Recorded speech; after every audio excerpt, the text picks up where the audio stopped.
Toroid के भीतर चुंबकीय क्षेत्र, हेडिंग लिख लीजिए।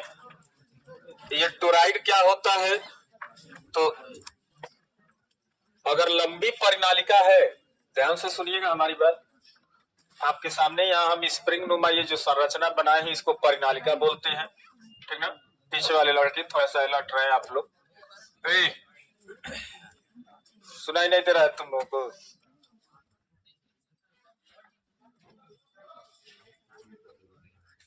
ये परिनालिका दिख रही है, इस लंबी परिनालिका के दोनों सिरों को आप वृत्ताकार पथ पर मोड़ करके दोनों सिरों को मिला दें, ऐसे घुमा करके इसके दोनों सिरों को मिला दिया जाए, ठीक ना, तो ये एक सर्किल की तरह बन जाएगा, ठीक ना। इसी को हम टोराइड बोलते हैं, या ऐसे भी बोल सकते हैं कि बिना सिरे वाली परिनालिका को, इसके सिरे दिखाई देंगे क्या जब दोनों को मिला दिया जाएगा? तो नहीं। तो आप ये भी बोल सकते हैं कि बिना सिरे वाली परिनालिका को या क्या कहते हैं? टोराइड कहते हैं। आपको पता है कल ये निकाले थे कि अगर लंबी परिनालिका है, ठीक ना, और जब इसमें हम धारा प्रवाहित करते हैं तो धारा घूम करके इस तार में प्रवाहित होता है, तो इस परिनालिका के भीतर चुंबकीय क्षेत्र होता है जिसका मान निकाले थे B बराबर म्यू0 इंटू NI, जहां N क्या होगी? इस परिनालिका के एकांक लंबाई में फेरों की क्या थी? संख्या थी, ठीक ना। तो वैसे हम इस टोराइड के भीतर भी चुंबकीय क्षेत्र का मान लिखेंगे, लेकिन उससे पहले आपको जानना जरूरी है कि ये टोराइड होता क्या है। तो हम कहे कि परिनालिका के दोनों सिरों को आप ले जाकर के आपस में मिला दीजिए, ठीक ना, और जब दोनों सिरों को आप मिलाएंगे तो ये वृत्ताकार नुमा बनेगा, इसी को हम टोराइड कहेंगे। या एक लाइन में आप जवाब देंगे कि बिना सिरे वाली परिनालिका को ही हम क्या कहते हैं? टोराइड कहते हैं। और जब इसमें I एम्पियर की धारा प्रवाहित करेंगे, ठीक ना, तो इसमें भी चुंबकीय क्षेत्र प्रवाहित होगा। चुंबकीय क्षेत्र का मान कितना होगा? तो पहले हम फिगर बनाए,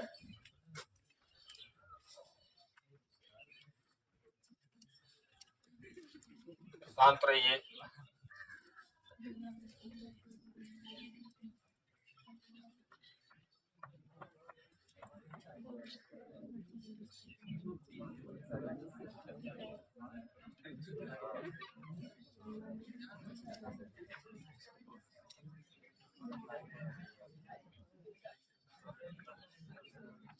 शांत रहो बच्चों।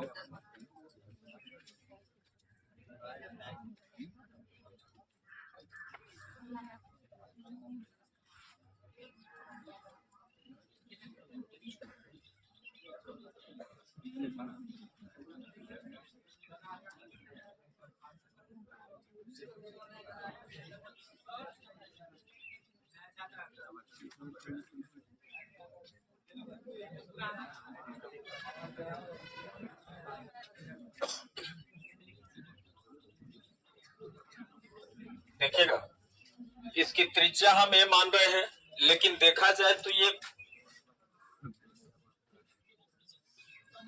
टोराइड की असली त्रिज्या नहीं होगी।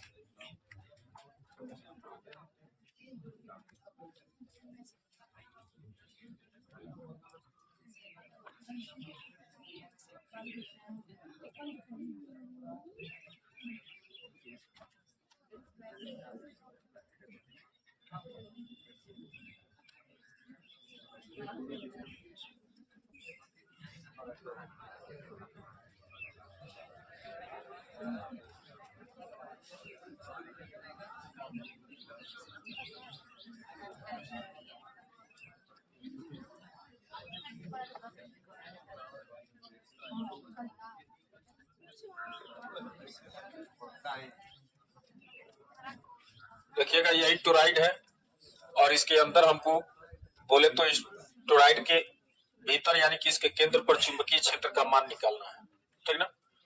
चुंबकीय क्षेत्र का मान हम क्या करेंगे? यहाँ डॉटेड करके और एम्पियर के परिपथीय नियम का उपयोग करके हम इसका बंद पृष्ठ का समाकलन करेंगे, वेक्टर B.dl करेंगे, ठीक ना। और समाकलन करके तब जाके इसका हम इसके अंदर चुंबकीय क्षेत्र का मान निकालेंगे। देखा जाए तो ये एम्पियर के परिपथीय नियम के अनुप्रयोग का ये तीसरा पॉइंट है। पहला नंबर पॉइंट आप क्या पढ़े थे? अनंत लंबाई के तार के कारण चुंबकीय क्षेत्र, जिसका डेरिवेशन हम किए थे और वो 2023 में क्वेश्चन पूछा भी गया था। उसके बाद हम लंबी परिनालिका के लिए चुंबकीय क्षेत्र का मान निकाले तो बोले कि हम एम्पियर के परिपथीय नियम का डेरिवेशन नहीं करेंगे, ठीक ना, उसका कोनो बहुत ही माने इम्पोर्टेंट नहीं है। और दुनिया भर का वो जटिलता है उसमें, ठीक ना, और 2 दिन का टाइम लगेगा। ये टॉपिक, ये चैप्टर बहुत लंबा है, अभी हमको 4-5 टॉपिक पढ़ाना है, ठीक ना। तो अभी मतलब मान के चलिए कि इस चैप्टर को पूरा करने में 6-7 दिन का टाइम लगेगा। फिर इसमें भी हम एम्पियर के परिपथी नियम का ही उपयोग करके वेक्टर बी डॉट डीएल का समाकलन करके हम चुंबकीय क्षेत्र का मान निकालेंगे। इसके लिए भी जटिल होगा, हम इसके लिए भी केवल डायरेक्ट फार्मूले का ही यूज करेंगे, ठीक ना। तो आप पहले लिखिएगा, लिखे इसके अंदर चुंबकीय क्षेत्र का मान E बराबर म्यू नॉट इंटू NI ही होगा, लेकिन इसमें जहां लिखेंगे यन टोराइड के, बात न करो यार, टोराइड के प्रति एकांक लंबाई में फेरों की संख्या है।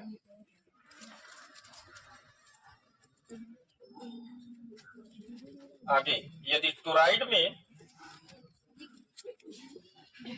फेरों की कुल संख्या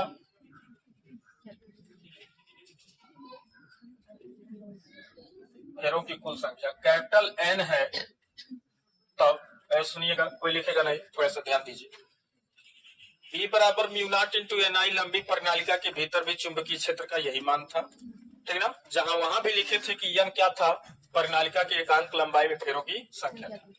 यहाँ भी वही फार्मूला लिखा गया है, और इसमें जो यन लिखे हैं वहां प्रणालिका के एकांक लंबाई में फेरों की संख्या थी, तो यहाँ यन टोराइड के प्रति एकांक लंबाई में फेरों की संख्या होगी। एक बात आपको पता है, अगर मान लीजिए ये टोराइड की औसत त्रिज्या है, इसके पास 2 त्रिज्याएं हो सकती है, देखिएगा, इसको आप A1 मानो और बाहर वाली त्रिज्या को, ये अंदर वाली त्रिज्या A1 है, ये बाहर वाली त्रिज्या A2 है, और ये देखा जाए तो टोराइड की औसत त्रिज्या है।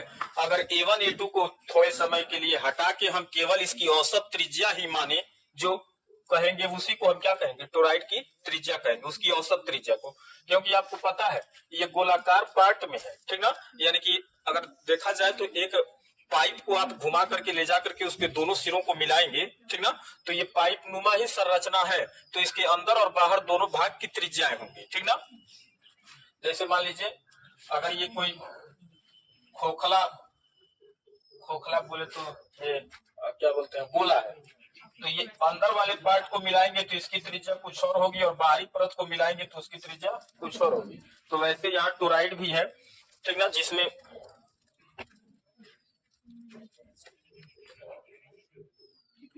यही इसकी त्रिज्या मानते हैं। सुनिएगा, आपको पता है कि अगर R त्रिज्या का कोई वृत्त है और इस वृत्त को तोड़ करके जब हम सीधा करते हैं तो इस लेंथ की लंबाई, जब तोड़ के सीधा करेंगे वृत्त को तो उसकी कुछ ना कुछ लंबाई निकल के आएगी, जिसकी लंबाई 2 पाई R के बराबर होगी। यानी कि वृत्त की त्रिज्या के साथ 2 पाई का गुणा करते हैं तो वृत्त के परिधि की लंबाई निकल के आती है, ठीक ना।